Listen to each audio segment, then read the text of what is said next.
औज़ुबिल्लाहि मिनश्शैतानिर्रजीम बिस्मिल्लाहिर्रहमानिर्रहीम। सदर इजलास कौमी वतन पार्टी के सूबाई वाइस चेयरमैन और साबिका MPA अदनान वज़ीर साहब, स्टेज पर मौजूद कौमी वतन पार्टी के सूबाई इंफॉर्मेशन सेक्रेटरी असद अफरीदी साहब, स्टेज पर मौजूद कौमी वतन पार्टी के करक ज़िले के चेयरमैन गुफरान खटक साहब, महमूदुल इस्लाम खान, नाजिम आसिफ खान, अब्दुल रज़ाक बुखारी साहब और कोहाट ज़िले के कौमी वतन पार्टी के कारकुनान, दोस्तों, भाइयों, मैं सबसे पहले तो महमूदुल इस्लाम खान का और उनके साथ अब्दुल राज़िक बुखारी साहब, नाजिम आसिफ खान, खालिद मोइन साहब और इनके साथ जो बड़े अच्छे हमारे दोस्त भाई आज हमारे साथ कौमी वतन पार्टी में शामिल हुए हैं, उनको अपनी तरफ से और कौमी वतन पार्टी के कारकुनान की तरफ से खुशामदीद भी कहता हूँ। ये तसल्ली भी देता हूँ कि उन्होंने एक अच्छा फैसला किया है और इंशाअल्लाह इकट्ठे हम पुख्तून काम की तरक्की, पुख्तून कौम के मसाइल के हल के लिए इकट्ठे जद्दोजहद करेंगे और इंशाअल्लाह खैबर पख्तूनख्वा को मिली रहबर जनाब आफ्ताब अहमद खान शेरपा की नुमाइंदगी में तरक्की की राह पर गामजन करेंगे। भाइयों, दोस्तों, महमूदुल इस्लाम खान की शख्सियत, उनकी कोहाट के लिए भाग दौड़ किसी से ढकी छुपी नहीं है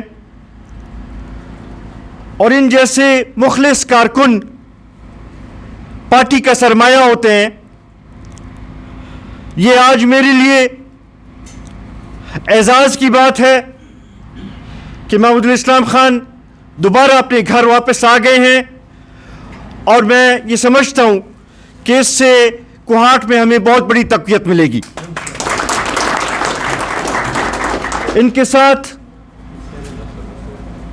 नाजिम आसिफ खान और बुखारी साहब और बहुत से बाकी जो दोस्त हमारे साथ शामिल हुए, इनके आने से हम और मजबूत होंगे और इंशाअल्लाह ये आने वाले इलेक्शन में साबित होगा कि कोहाट में कौमी वतन पार्टी एक मजबूत कुव्वत बन गई है। दोस्तों, भाइयों, मौजूदा हुकूमत के तकरीबन 2.5 साल हो गए, मगर हमारे सूबे में पाकिस्तान तहरीक इंसाफ के 7.5 साल हो चुके हैं। इससे पहले 5 साल जब इनकी सूबाई हुकूमत थी तो ये अक्सर ये बहाना बनाते थे कि चूंकि मरकजी हुकूमत हमारी नहीं है तो मरकजी हुकूमत हमारे राह में रोड़े अटकाती है और हमें काम करने नहीं देती। अब तो वो मुश्किल भी हट चुकी है। पूरे पाकिस्तान में इनकी हुकूमत है और इन्होंने इलेक्शन से पहले नए पाकिस्तान बनाने का दावा भी किया था। 1 करोड़ नौकरियां देने की बात भी की थी। 50 लाख घर बनाने की बात भी की थी। मदीना की रियासत की बुनियाद रखने की बात की थी। लेकिन मैं आज अफसोस से कहता हूं कि 2.5 साल गुजरने के बावजूद हमें नजर नहीं आ रहा कि मुल्क के मसाइल को हल करने की कोशिश की जा रही है।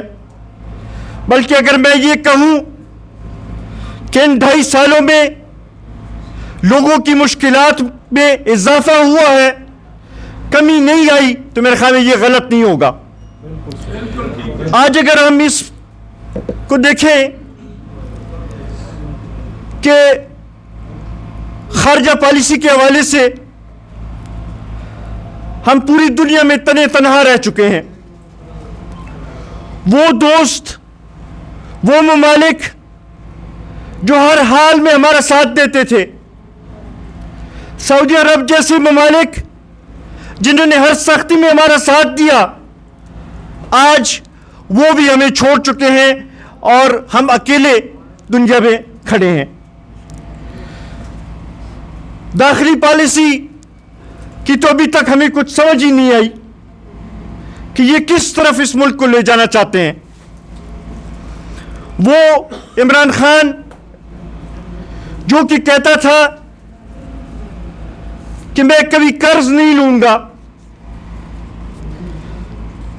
बल्कि वो खुदकुशी वाली बात मैं नहीं दोहराना चाहता।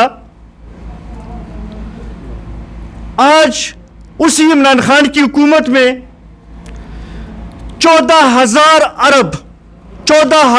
अरब कर्जा इन 2-2.5 सालों में लिया गया। मुल्क की माशी पॉलिसी IMF को हवाला कर दी गई है और दूसरी तरफ जब हम देखें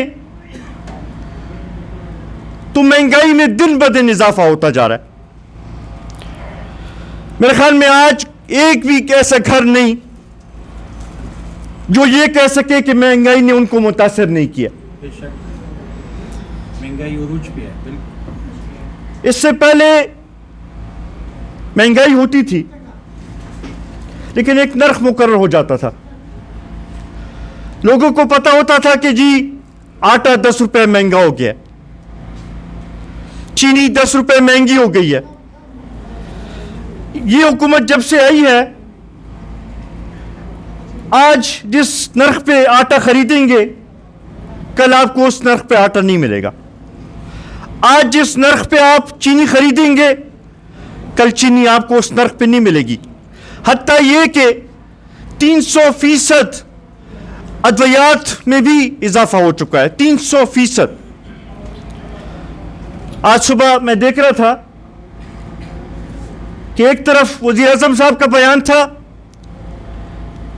और वो इखबार में ये लिखा था कि जी वो अपनी टीम के ऊपर नाराज हो रहे थे कि जी आप क्यों कौम को नहीं बताते कि हमने क्या अच्छे काम किए हैं और महंगाई क्यों नहीं कंट्रोल कर रहे। और साथ ही दूसरी खबर लगी हुई थी कि जी बिजली की कीमतें 84 पैसे और महंगी हो गई। तो वज़ीर आज़म साहब एक तरफ बिजली आप खुद महंगी करते हैं, दूसरी तरफ कहते हैं कि क्यों महंगाई कंट्रोल नहीं होती। एक तरफ डॉलर आप खुद महंगा करते हैं, दूसरी तरफ आप कहते हैं कि महंगाई क्यों कंट्रोल नहीं हो रही। एक तरफ आप 14,000 अरब कर्जा लेते हैं, दूसरी तरफ आप कहते हैं कि महंगाई क्यों कंट्रोल नहीं हो रही। एक तरफ आप नोट छापकर अपने अखराजात चला रहे हैं और दूसरी तरफ आप कहते हैं कि महंगाई क्यों कंट्रोल नहीं हो रही। तो वज़ीर आज़म साहब आपको कहीं देखने की जरूरत नहीं है, अपने ही पॉलिसीज को देखें। आप ही की पॉलिसीज की वजह से आज ये महंगाई मौजूद है यहां पे। वो आटा जो 1947 से लेके 2018 तक 20 किलो का थैला जो है वो 700 रुपए तक पहुंच गया था, इन 2 सालों में 1500 रुपए पे चला गया। वो चीनी जो 1947 से लेके 2018 तक 55 रुपए किलो तक पहुंची थी, इन 2 सालों में 115 रुपए किलो पे पहुंच गई है। हम क्या तवक्को करें कि किस तरह ये मसाइल हल होंगे? और दूसरी तरफ हुकूमत की तरफ से अगर हम देखें तो हमें कोई ऐसे खातर खा इक़दामात नजर नहीं आ रहे जिससे हम कह सकें कि वाकई मसाइल हल करना चाह रही है हुकूमत। फिर खसूसन मैं अपने सूबे की बात करूंगा।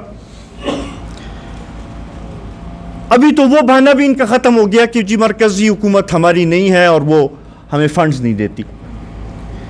इन हालात में क्यों हमारे सूबे में तरक्याती काम नहीं हो रहे? मैं सूबाई हुकूमत से पूछना चाहता हूं कि पिछले हुकूमत में हमने चश्मा राइट बैंक कनाल का मंसूबा जो है बड़ी मुश्किल से इसहाक डार साहब से उस वक्त मंजूर करवाया, पीएसडीपी में उसको डलवाया, एडीपी में उसको डलवाया। आज ये मेगा मंसूबा जो कि हमारे जनूबी अजला के लिए एक अहम अहमियत रखता है, वो क्यों पीएसडीपी से निकाला गया है? मोटरवे की बात हुई, जनूबी अजला के लिए मोटरवे का ऐलान भी वज़ीर आला साहब ने किया, हम बड़े खुश हुए। लेकिन साल से ज़्यादा का वक्त गुजर चुका है और अभी तक हमें कुछ नज़र नहीं आ रहा कि उसके ऊपर कोई काम शुरू किया गया हो। कोहाट के हवाले से अगर हम देखें तो यहां पे लोगों की मुश्किलात में इजाफा हुआ है, कमी कोई नहीं आई। केडीए के हस्पताल की अपग्रेडेशन की बात की, महमूदुल इस्लाम खान ने बिल्कुल ये एक सही तरफ इन्होंने निशानदेही की। हम कहते थे कि जी हमने हेल्थ में इमरजेंसी लगा दी है और हमने सेहत को इंटरनेशनल सतह पे ले गए हैं और ऐसा निज़ाम हमने इधर बना दिया है कि सारी दुनिया इसकी तकलीद करेगी। नौशेरवान बरकी साहब अमेरिका से आके निज़ाम को बना रहे हैं, लेकिन अगर हकीकत में आप देखें तो जो थोड़ा बहुत निज़ाम था वो भी ख़त्म हो चुका है। एमटीआई का सिस्टम शुरू करने के बाद वहां पे जितने गरीब लोग जाते थे अपने इलाज के लिए, उनको वो सहूलियात उस तरीके से नहीं मिल रही। हमने जब तक डिविजनल हेडक्वार्टर्स और डिस्ट्रिक्ट हेडक्वार्टर्स के हॉस्पिटल्स का निज़ाम हम बेहतर नहीं करेंगे तो सेहत का सिस्टम हमारा ठीक नहीं होगा। अगर सारा दारोमदार पेशावर के अस्पतालों के ऊपर हो तो उससे निज़ाम चलेगा नहीं। हमें इसकी तरफ तवज्जो देने की ज़रूरत है। इसी तरह सारी दुनिया में माशी तरक्की में रेल का एक अहम किरदार होता है। यह मैंने पहली दफा सुना है कि एक तरफ तो हम माशी तरक्की पे गामजन होने का भी दावा करते हैं और दूसरी तरफ रेल के जो रूट्स हैं उसको कम करने की बात करते हैं। वो इलाके खसूसन हमारे जनूबी अजला जिधर आजकल हमारी सबसे ज़्यादा एनर्जी पैदा हो रही है, तेल पैदा हो रहा है, गैस पैदा हो रहा है, यहाँ पे तो कारखाने लगने चाहिए थे, यहाँ पे माशी तरक्की और तेज़ होनी चाहिए थी।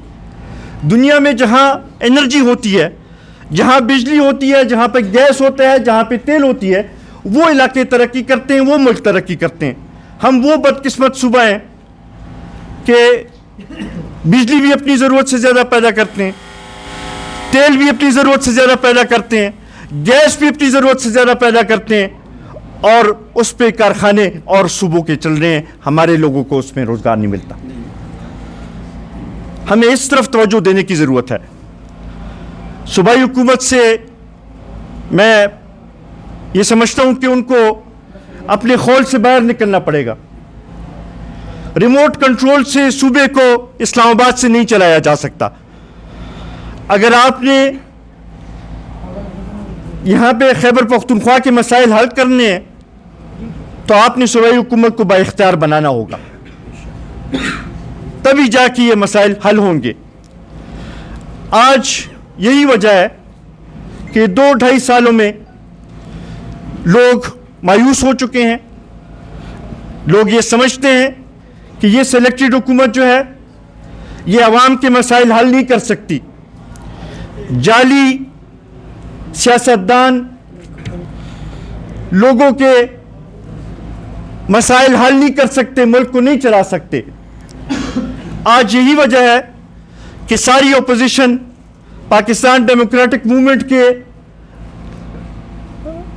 साए तले इकट्ठे हुए हैं और इस प्लेटफॉर्म से हमने मुल्क में जमहूरी निज़ाम की बहाली के लिए, सूबाई खुद मुख्तारी के लिए और आइन और कानून की बालादस्ती के लिए एक जदोजहद शुरू की है। इंशाल्लाह 22 तारीख को पेशावर में जलसा होगा। ये पीडीएम का चौथा जलसा होगा और इंशाल्लाह इनसे पहले 3 जलसों ने हुकूमत को लड़खड़ा दिया है। ये जलसा जो है ये उनकी कब्र में आखिरी कील साबित होगी, ताबूत में आखिरी कील साबित होगा। इंशाल्लाह मैं आपसे भी दरख्वास्त होगी कि 22 तारीख को सब आके पेशावर में जमहूरियत के लिए, आइन और कानून की बालादस्ती के लिए, सूबाई खुद मुख्तारी के लिए आकर इस जलसे में हमारे साथ शरीक हों और हम एक आवाज़ हो के इस्लामाबाद को ये बताएं कि हम और नाअहल हुक्मरानों को बर्दाश्त नहीं कर सकते।